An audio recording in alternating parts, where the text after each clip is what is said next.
everyone, good morning and welcome to the gardens at Freedom Harvest Farms. We are in Taft, Texas, which is about 30 minutes from our home that we live in currently in Corpus Christi, Texas. And this area, it's still considered Zone 9B, but it's definitely more arid and it's definitely more prone to freeze and frost. So I do have to treat things a little bit differently out here. But we thought that as we begin moving towards the farm, so by the time we get to this part of the year next year, we will be living here on the farm. And so I thought this morning, since we were going to be coming out here, this evening we're going to be, or this afternoon, we're going to be doing a big crawfish boil, our first crawfish boil of the year. We love to do those. It's actually kind of late for us. Usually we've done a couple of crawfish boils already in January, maybe even in December. But we're doing that today, and then I catch some of that Super Bowl. I think I honestly have no idea who's even playing in the Super Bowl. I'm that kind of girl. I'm in the garden. So, but that'll be a lot of fun. But in the meantime, I figured what a great opportunity to show you guys around. Now, I have currently in production 3 gardens out here. I have one, and then I have 2 other hugelkultur gardens that I haven't put in production since last year, that I will go ahead and put in production again this year. And then I have a brand new bed out here that will begin its first production this spring. So I'm pretty excited to show you guys around and let you see what I'm up to. Now, one of the things that has been happening that you'll see as we pass through the farm and I show you from garden to garden is that my parents have been living out here since I think about 2012, and my dad has been growing. We need to find the dog. You see him? Hi, Shin. Come here, baby. Come here. The tractor's rolling around. I want to make sure that little dog doesn't get squished. Come here, baby. Come on. Come on. You want to be on camera? Come on. Yay! Yay! Bam, bam, bam. It's fun at the farm. Perfect. All done. Let's see. I don't remember what I was talking about. Your folks? Yeah. So my folks have been living out here since 2012, and in the meantime, they've been putting in a lot of their pretty plants, ornamentals, any kind of vegetables or herbs or anything like that I help them out get it started with. And then my dad has been putting out a lot of fruit trees out here. He actually started putting fruit trees out here when I lived out here in 2010, and then he started putting in a lot of different types of, not different types, but a lot of grapevines. He uses the Spanish Lenoir grape, and he grows grapes and he makes wine. And so we're really excited to get to show off a lot of those things once we get more situated out here on the farm, and really have some opportunities to have some great farm to table events and all kinds of workshops and some event venue type of situation and stuff like that. So Joanne says good morning. What a wonderful day. Hi, good morning, Joanne. I was really excited for you to get that beautiful head of lettuce. I will tell you that this is the first time, well, first of all, since 2010, this is the first time I've grown this large a scale, or tried to. And I'll tell you, back in 2010, I certainly didn't know as much about it as I do now. And so it's definitely going a lot more successfully. But I've got a lot of things this season that I'm really growing on my own. Now, out at the Learning Garden, a lot of times I would plant things, get them all ready, and maybe just tend and weed and help out at the garden several days a week. But in terms of harvesting and really taking it for myself or selling it, I didn't really do that because it was the nonprofits produce that I was producing over there. So it's fun to be able to see these beautiful heads of lettuce, Brussels sprouts, cauliflower, cabbage, broccoli, all of these things that I'm growing myself. So let's start looking around. First thing I was telling Joe about is the way this garden got set up is that because I started this garden as a fall garden, in the fall I have a mixture of my basically things that I might plant in the springtime and things that I would plant in the fall.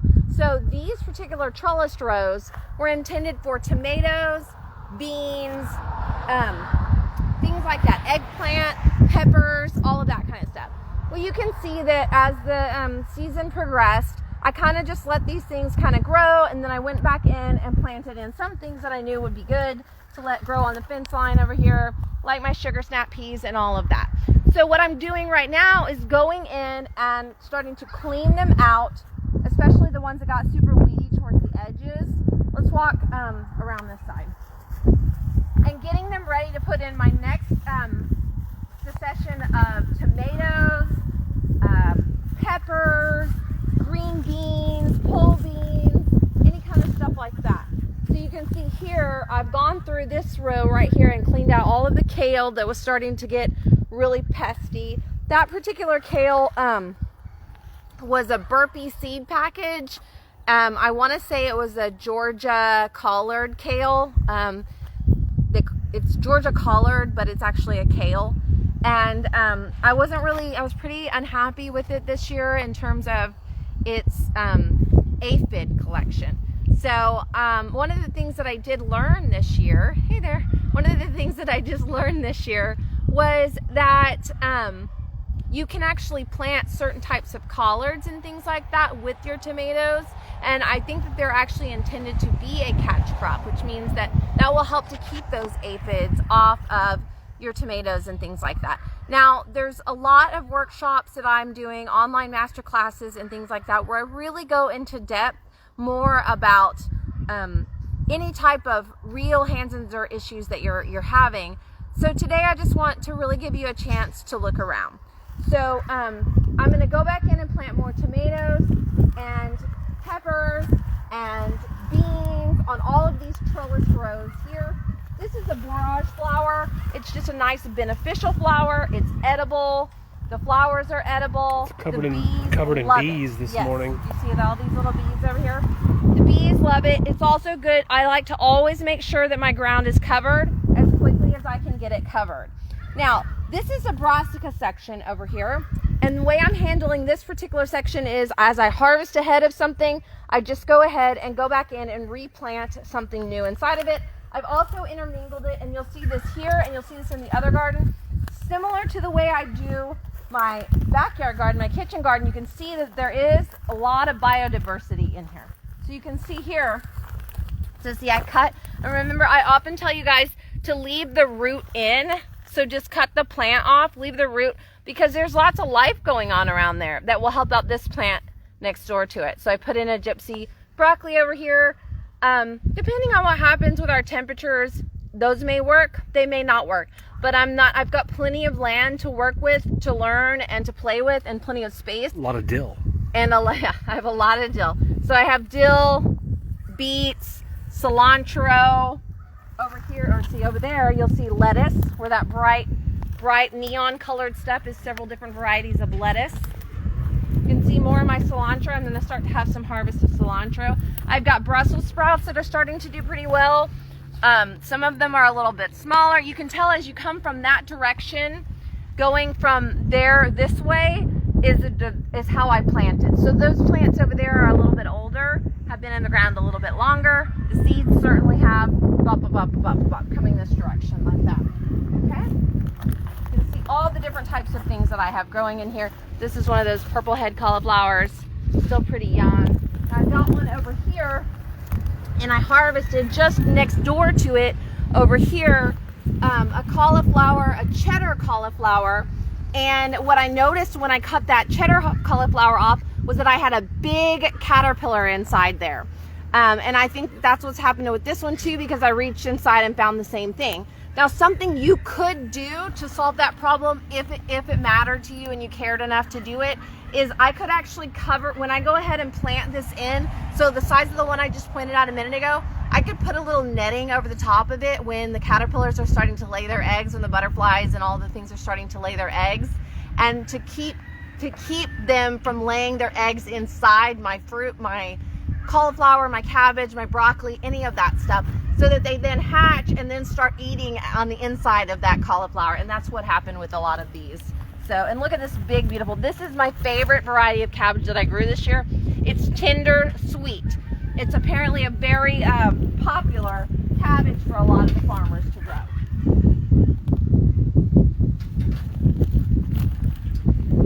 I grow a lot of edible flowers over here. You saw some really beautiful bright yellow flowers over there. Those were the Calendula flowers. They are edible, medicinal, and also beneficial. So you have me walking through right now some of the orchard trees. We're going to take a few of these out and then continue doing more grapevines.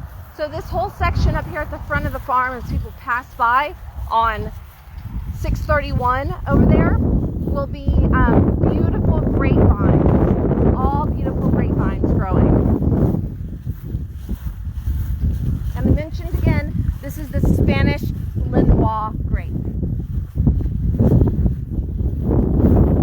Okay, as we walk this way, you can see, do you see that big mound right there?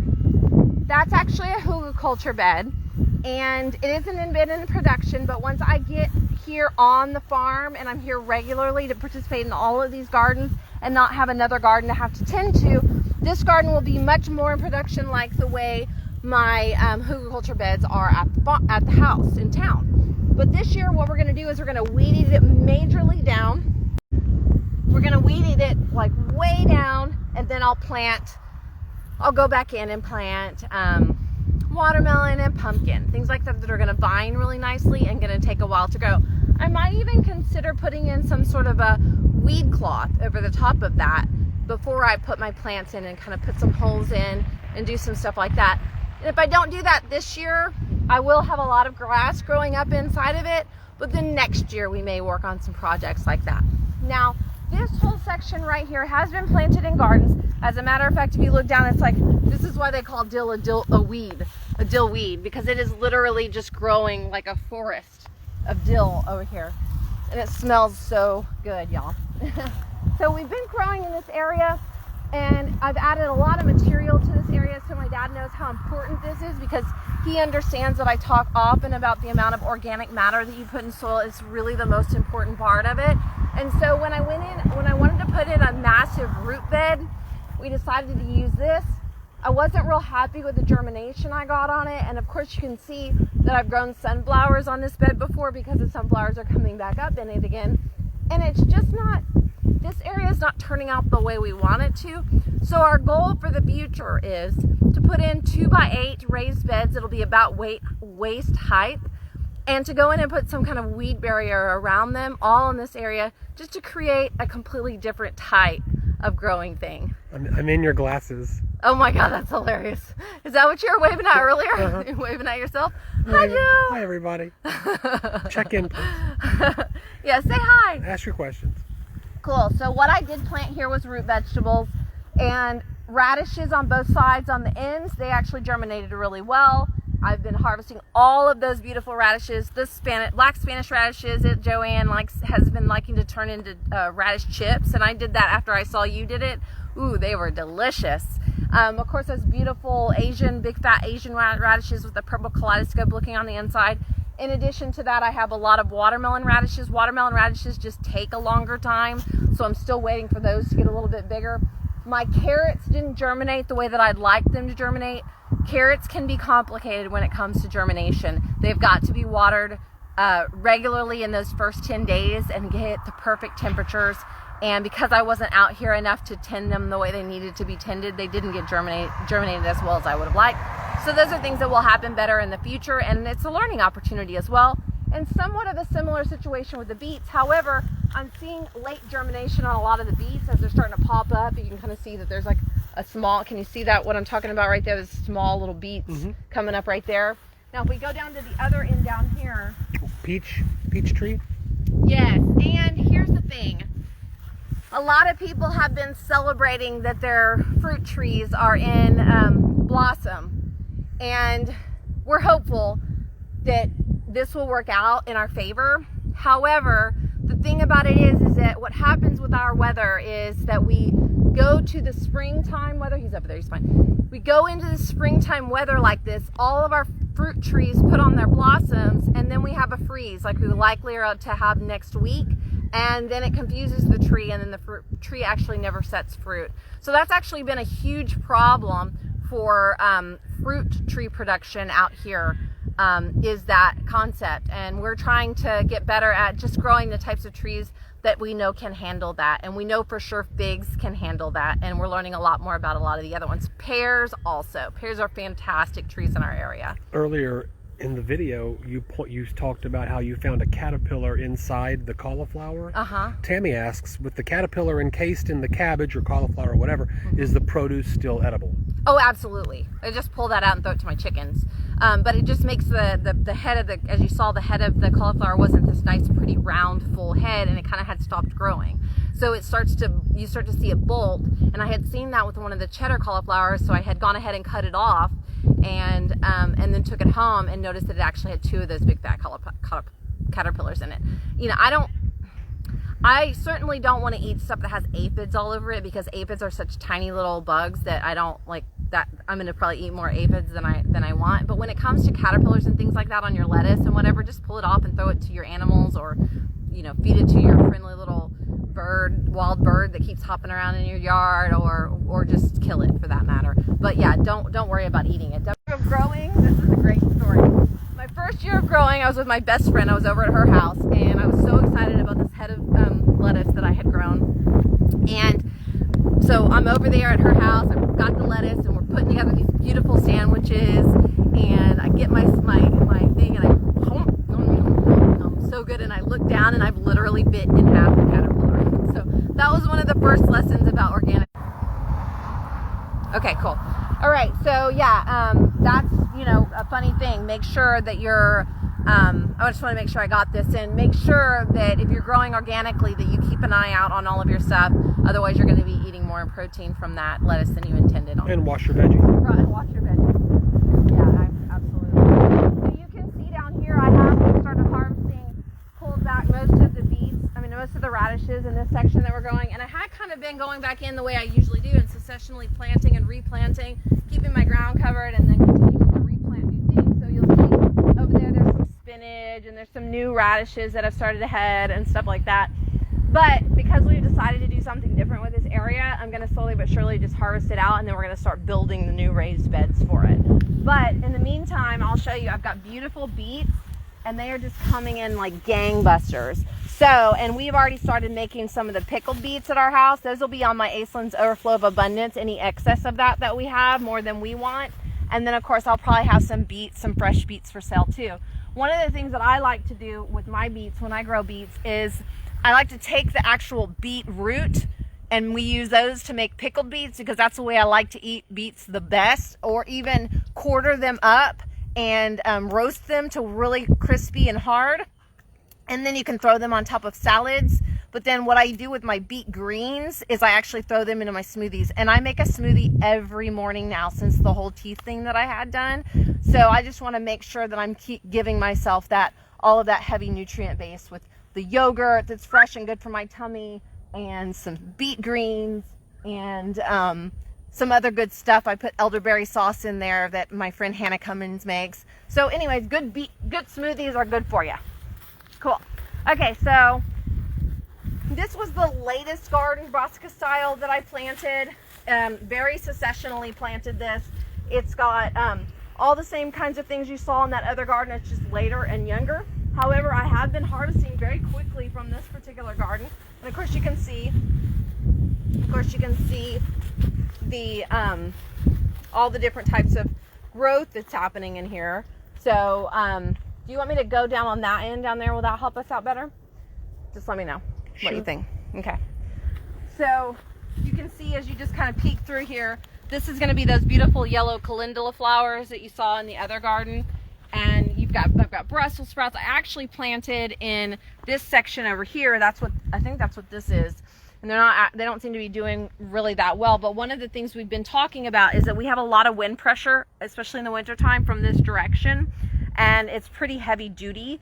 And so we're thinking about putting up some potential privacy fence type of situation over here on this side to help with some of that. We'll help with some privacy stuff too, but also to help with some of the wind pressure on the trees, the grapevines, and my gardens as well. Yeah. Katerina says you can make potato and beet salad that's amazing.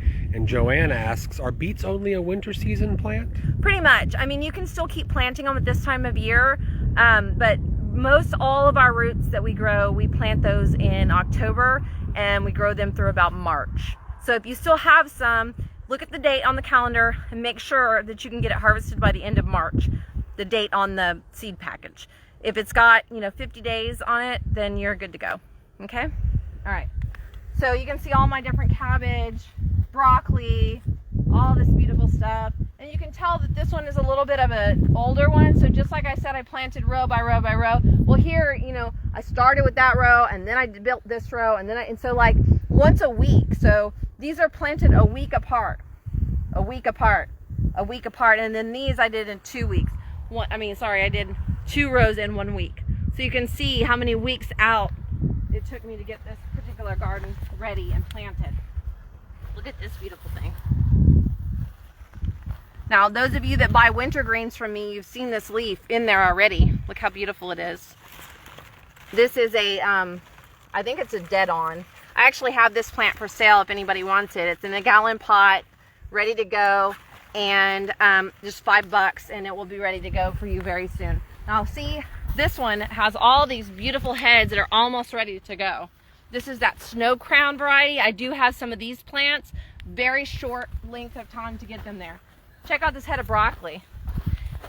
And then you can see, as you go back over here, where I've gone back in and replanted things. Like I replanted if when the freeze hit, it killed something, it killed a flower, or for whatever reason, I just had a space, I found a space. This is a good time of year. Like yesterday in my backyard garden, I went in and just filled in spaces with all the broccoli, cauliflower, cabbage that I had left. Like any space I have. I mean, because they're really pretty, they're pretty plants, they're ornamentally pretty.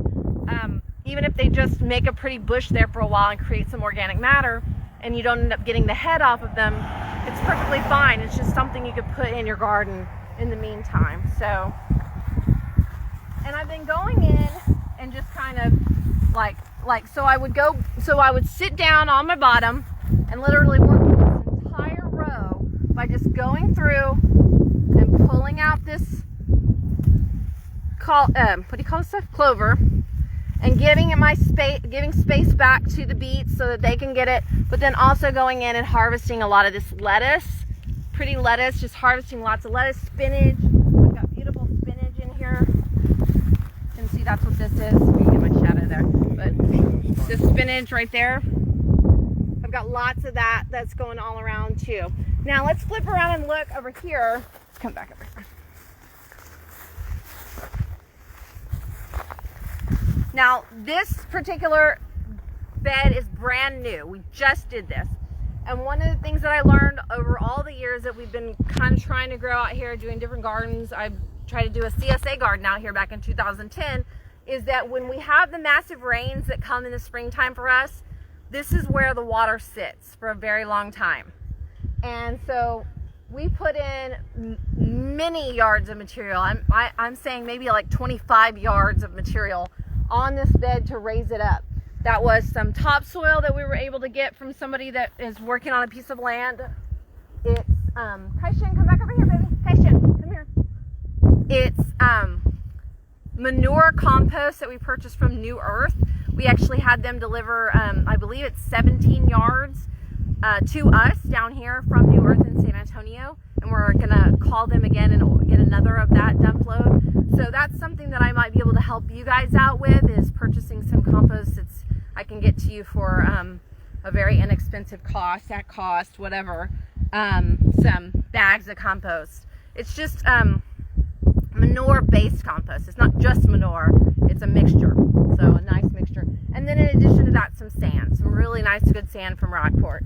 And so that's what's going to happen here. And one of the things I'm going to do a little bit differently, just to give there some aesthetics and to work with some of that. I've talked a lot when I talk about permaculture gardening.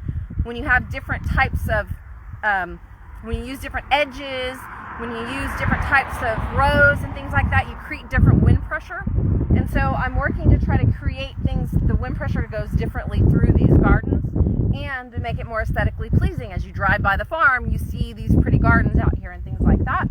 And so what I'm going to do is plant my roses this direction on this bed. So I'll be doing, and so you'll see basically week by week I'll put in. So my first goal at the very first is that I went ahead and bought yesterday from our local nursery, the local nursery that you guys may know that are here in Corpus Christi is Turner's Garden Land. I went and bought seed potatoes from them. I bought 3 different varieties. I bought a red seed potato, I bought a Kennebec seed potato, and a Yukon Gold seed potato. And then yesterday I spent some time cutting them up and making sure that every piece that I had cut had an eye on it, an eye that had already sprouted. And now I'm kind of letting them dry off and seal. And another thing that I'm going to do, we actually burned some wood in our fire pit last night to make some really nice good biochar or ash. toss those cut potatoes in a paper bag before I plant them. And that just helps to kind of seal off those broken closed edges so that it gives the plant a chance to root and connect in with the soil before the potato completely rots out. And so I'm excited about doing that, and that'll probably take up several rows to get that nicely planted. One of the things that I actually don't know the answer to the question of immediately is what's a good companion for potatoes, because what I want to do is cover the soil on the top with a seed that's a good companion. So like almost like a cover crop for the soil until the potato plants start to peek out and take over. Now, I've had on and off good luck with potatoes over the years. Sometimes I plant them as early as December, and they actually haven't done that well. So I was hoping to wait till January this year, and then when January came around, I really didn't have a bed to plant them in, and so hadn't really proceeded. But then after a conversation with my dad, we got this thing built, and I know that he did want some potatoes. That's not necessarily why he did it, but I knew he wanted some potatoes. So as soon as we got this planted, I was like, okay, if Turner's or my local nursery still has the seed potatoes available, then I'm going to give it a try. February can be a little bit late, but we'll see, right? And I think that I can go all the way through May before I harvest them. And so that's basically just waiting for them to set all those little polyps on. I'm super excited to have a try at the potatoes this year. Cool. So, and then that's pretty much it. I do have a nice little greenhouse, and I have another hugelkultur bed, and we're going to start working on our house. You saw our house in the background. Oh, and then the other thing I wanted to make sure I let you guys know, the rest of what this bed will be planted with is going to be non-trellising spring harvest. So corn, I'm going to give corn a try again. Definitely my bush beans, and definitely my eggplants, peppers, flowers, all kinds of flowers, lots of pretty wildflowers, lots of edible flowers. That's all the kind of stuff that I'm going to be planting in this, in addition to the potatoes. Now you saw our house in the background that's being done, a lot of renovation on it. But we're also doing a lot of work on some other parts of the farm as well in order to put on some of those events that I mentioned earlier. And if you listen to Dinner Table Talks, that's the podcast, dinnertabletalks.com. You can listen to it on Spotify or Apple Podcasts, any of the places you listen to a podcast, or you can just go straight to the website and it'll take you to the podcast as well. But we talk a lot about our transition toward the farm and some of the events and venues and things like that we're going to be doing. So, come on, hey, come on, run. You can see here we've got different types of citrus trees that we do need to do some more work on. Going back that direction, you can see that. Okay. It's not hard. You can see that we have the greenhouse and the house that we're working on over there, and we're going to start putting gardens in around the house, and looks like I got a little carpet grass that we're going to put in over there on that little walk up. We're very pro-vagrant, just people walking around. That's my dad. Oh. And then you've got this amazing little pavilion here that we'll be able to do some events in, some farm-to-table events in. And we're going to have a crawfish boil in here today, so we just wanted to show it off for you guys.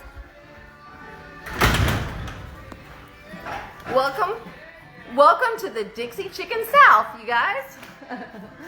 So yeah, this is super cool. This is part of where we'll be watching the Super Bowl today.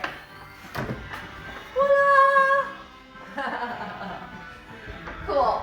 Well, that's really all we have for today, and I look forward to seeing you guys all in the near future. And I look forward to hanging out with you guys next week in the garden.